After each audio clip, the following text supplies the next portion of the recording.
नमस्कार।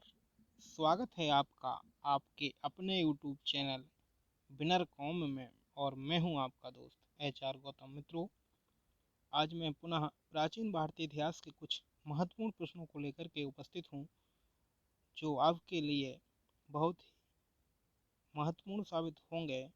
और जो भी हमारे मित्र यूपी, TGT, PGT केंद्रीय विद्यालयों में आने वाली वैकेंसी, आई हुई वैकेंसी एवं मध्य प्रदेश में जो वर्ग 1 की वैकेंसी आने वाली है, एवं जहाँ जहाँ इतिहास विषय सिलेबस में शामिल है वहाँ के लिए यह प्रश्न बहुत ही लाभप्रद होंगे।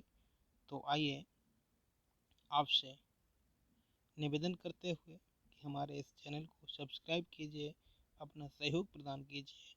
प्रारंभ करते हैं कुछ महत्वपूर्ण प्रश्नों की ये श्रृंखला। तो आइए मित्रों, आज का पहला प्रश्न है, प्राचीन भारतीय इतिहास में ये आज का पहला प्रश्न, प्रसिद्ध प्राचीन ग्रंथ अर्थशास्त्र की रचना हुई थी। जी हाँ मित्रों, जो अर्थशास्त्र है, जो मौर्यकालीन इतिहास जानने के महत्वपूर्ण साधनों में अपनी सार्थकता सिद्ध करता है, सर्वोपरि है। इसकी रचना, इसका समय कब है, तो देखते हैं इसका सही जवाब। मित्रों, इसका सही जवाब है सी, 4वीं शताब्दी ईसा पूर्व। इस प्रश्न के बाद देखते हैं अगला प्रश्न। प्रश्न है, वत्सराज उदयन और अवंती नरेश चंड प्रद्योत के आपसी संबंधों का उल्लेख मिलता है।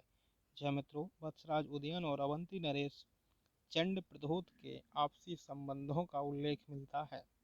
तो इसका सही जवाब है दोस्तों डी, स्वप्न बासव दत्ता। नेक्स्ट प्रश्न, गार्गी संहिता किस प्रकार का ग्रंथ है? जी हाँ मित्रों, गार्गी संहिता किस प्रकार का ग्रंथ है? ऐतिहासिक है, धार्मिक है, ज्योतिष है या व्याकरण है? तो इसका सही जवाब है सी, ज्योतिष ग्रंथ है। अगला प्रश्न, यवनों ने साकेत, पांचाल, मथुरा तथा पाटलिपुत्र पर आक्रमण किया, यह पता चलता है। तो मित्रों, इसका सही जवाब है डी, गार्गी संहिता से। इस प्रश्न के बाद देखते हैं अगला प्रश्न। प्रश्न है, शुंग यवन संघर्ष तथा शुंग विदर्भ संबंधों की जानकारी प्राप्त होती है। जी हाँ मित्रों, शुंग यवन संघर्ष तथा शुंग विदर्भ संबंधों की जानकारी प्राप्त होती है। इसका सही जवाब है मालविका अग्निमित्रम से इसकी सही जानकारी मिलती है। मालविका अग्निमित्रम जो कालिदास की रचना है, इससे इसकी जानकारी प्राप्त होती है। चलिए देखते हैं अगला प्रश्न। प्रश्न है, चंद्रगुप्त मौर्य द्वारा नंद वंश के शासकों के विनाश का वर्णन मिलता है। जी हाँ मित्रों, चंद्रगुप्त मौर्य द्वारा नंद वंश के शासकों के विनाश का वर्णन मिलता है मुद्रा राक्षस से। अगला है, बौद्धों एवं कापालिकों के नैतिक पतन का वर्णन दिया गया है। तो इसका सही जवाब है मत विलास प्रहसन। डी विकल्प इसका सही जवाब है। अगला प्रश्न, निम्नलिखित में से कौन सा ग्रंथ कौटिल्य के अर्थशास्त्र का संक्षिप्त रूप प्रतीत होता है? जी हाँ मित्रों, ये मान के चलिए कि अर्थशास्त्र की प्रतिबिंब किसमें नजर आता है, तो वो है नीतिसार, कामंदक का नीतिसार। अगला प्रश्न है, धारा नरेश मुंज तथा उसके भाई सिंधराज के जीवन की घटनाओं का विवरण मिलता है। जी हाँ मित्रों, इसका सही जवाब है नहुषाय सांख्य चरित्र में। नेक्स्ट प्रश्न, स्वप्न बासव दत्ता से भारत की किस शताब्दी ईसा पूर्व की राजनीतिक स्थिति का पता चलता है? जी हाँ मित्रों, स्वप्न बासव दत्ता से भारत की किस शताब्दी ईसा पूर्व की राजनीतिक स्थिति का पता चलता है? तो इसका सही जवाब है दोस्तों ए, छठी शताब्दी ईसा पूर्व। अगला प्रश्न, विद्वानों के अनुसार ऋग्वेद की रचना आर्यों द्वारा की गई थी। जी हाँ मित्रों, ऐसा कई इतिहासकारों का मत है कि ऋग्वेद की रचना आर्यों द्वारा की गई थी। तो वो कहाँ की गई थी? इसका सही जवाब है मित्रों पंजाब। अगला प्रश्न, निम्नलिखित में से किसे रिवल कहा जाता है? जी हाँ मित्रों, रिवल किसे कहा जाता है? इसका सही जवाब है ऋग्वेद में कुछ हस्तलिखित जोड़े गए परिशिष्टों को, अर्थात ये जो है इसका सही जवाब है। नेक्स्ट, विद्वानों के अनुसार ऋग्वेद की रचना आर्यों द्वारा की गई थी। पंजाब में प्रश्न हो गया है। इसके बाद ये भी हो गया है। अगला है, निम्नलिखित में से किसमें एक स्थान पर 10 राजाओं से युद्ध दशराज्य का वर्णन मिलता है? तो इसका सही जवाब है ऋग्वेद में। अगला प्रश्न, किसे अधवर्यु वेद भी कहा जाता है? जी हाँ मित्रों, अधवर्यु वेद किसे कहा जाता है? तो इसका सही जवाब है वी, ऋग्वेद को। नेक्स्ट प्रश्न, माध्यनंदिन, कांडव तथा काठक किस वेद के अंग हैं? तो इसका सही जवाब है बी, यजुर्वेद के। जी हाँ मित्रों, इसका सही जवाब बी होगा। ईशोपनिषद किस वेद का अंतिम अध्याय है? इसका सही जवाब है यजुर्वेद, बी विकल्प राइट आंसर। शौनकीय एवं पेपलाद पाठों का संबंध है? तो इसका सही जवाब है मित्रों अथर्ववेद, डी विकल्प is the right answer. Next प्रश्न, यजुर्वेद के अध्यायों की संख्या है? तो इसका सही जवाब है 40। अगला है, अथर्ववेद के अध्यायों की संख्या है 20। इस प्रकार इसका बी विकल्प सही होगा। अथर्ववेद में मंडल, ऋचाएं व मंत्रों की संख्या है? तो 20 मंडल, 731 ऋचाएं, 5839 मंत्र हैं। इस प्रकार से इसका सही जवाब होगा सी। नेक्स्ट प्रश्न, आयुर्वेद उपवेद है? जी हाँ मित्रों, आयुर्वेद जो है ये ऋग्वेद का उपवेद है। संहार शिक्षा का उल्लेख मिलता है, तो इसका सही जवाब है धनुर्वेद में इसका उल्लेख, इसका वर्णन किया गया है या मिलता है।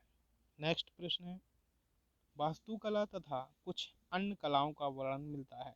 तो ऋग्वेद में के उपवेद, आयुर्वेद में, ऋग्वेद के उपवेद में, यजुर्वेद के उपवेद में, सामवेद के या अथर्ववेद के? तो मित्रों इसका सही जवाब होगा डी, अथर्ववेद के।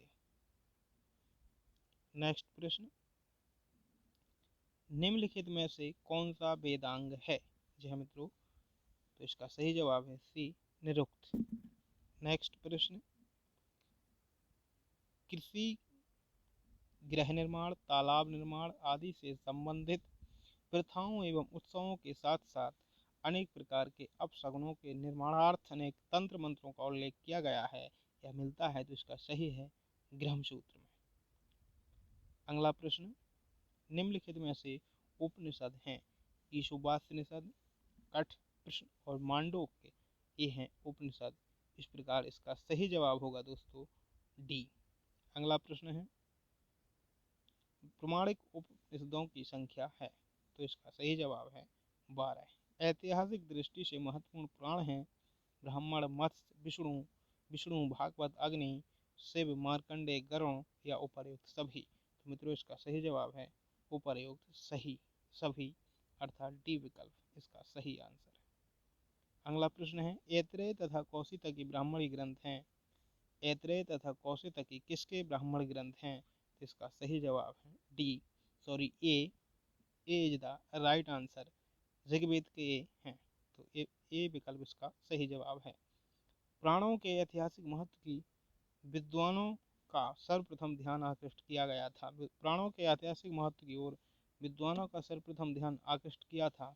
तो उसका सही जवाब है पाजटर द्वारा, अर्थात सी विकल्प इसका सही आंसर होगा। नेक्स्ट प्रश्न, अमरकोश के पुराणों के विषय बताए गए हैं? जी हाँ मित्रों, अमरकोश में पुराणों के विषय बताए गए हैं। तो उपर्युक्त सभी अर्थात डी विकल्प इसका सही जवाब है। नेक्स्ट प्रश्न है, 18 पुराणों में से किन पुराणों में राजाओं की वंशावली बताई जाती है? इसका सही जवाब है ए, मत्स्य पुराण, वायु पुराण, विष्णु पुराण, ब्राह्मण पुराण, भागवत पुराण। ए विकल्प इसका सही जवाब है। इसके बाद अगला प्रश्न है, पुराणों में सर्वाधिक प्राचीन और प्रमाणिक पुराण है? तो इसका सही जवाब है सी, मत्स्य पुराण।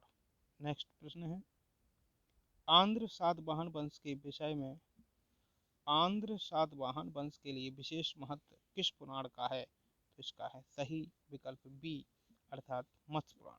अगला प्रश्न, निम्नलिखित में से किस स्मृति को शुंग काल का मानक ग्रंथ माना जाता है? तो इसका सही जवाब है डी मनु स्मृति को।